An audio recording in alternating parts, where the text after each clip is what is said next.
முருகனை அணுகி முருகனை தொடர்ந்து முருகனின் அருகிலேயே இருக்கணும், முருகனின் பேரின்பத்தை பெறணும் அப்படின்னா முருகன் அந்த இடத்துல வாசம் செய்யணுமா இல்லையா?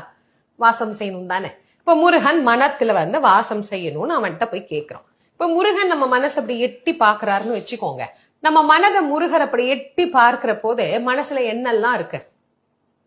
கண்ண மூடி நாமளே நம்ம மனசுக்குள்ள என்னெல்லாம் இருக்கு அப்படின்னு கொஞ்சம் எட்டி பார்த்தோம்னா நமக்கே கேவலமா இருக்குதா இல்லையா? அடுத்தவனை கெடுக்கணும், நாம மட்டும் நல்லா இருக்கணும், இவன் எப்படி நல்லா இருக்கிறான், அவன் எப்படி நல்லா இருக்கிறான், இந்த மாதிரி எண்ணங்கள் எல்லாம் நான் ரொம்ப சாதாரணமா சொல்றேன்.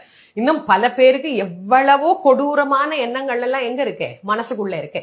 அப்புறம் முருகனை எப்படி தொடர்வது, முருகனை எப்படி கொண்டாடுவது, முருகனை எப்படி உள்ளத்துக்குள்ள கொண்டு வந்து வைப்பது?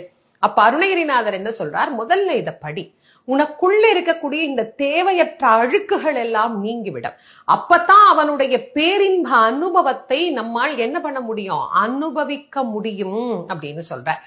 ஆசா நிகழம் துகளாயின பின் பேசா அனுபூதி பிறந்ததுவே அப்படின்னு அருணகிரி பெருமான் இந்த அனுபூதியில ஒரு வரியில குறிப்பிடுகிறார்.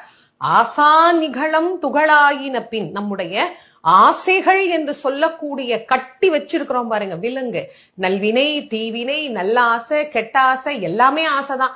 எல்லா ஆசைகளும் என்றைக்கு துகளாய் போகிறதோ, என்றைக்கு நம்மளை விட்டு பறந்து போகிறதோ அப்போ ஒரு நிலை வரும், பேசா அனுபூதி.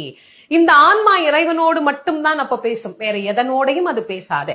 அந்த பேசா அனுபூதி பிறந்ததுவே. அவருக்கு எப்படி பிறந்தது என்பதை அவர் இதிலேயே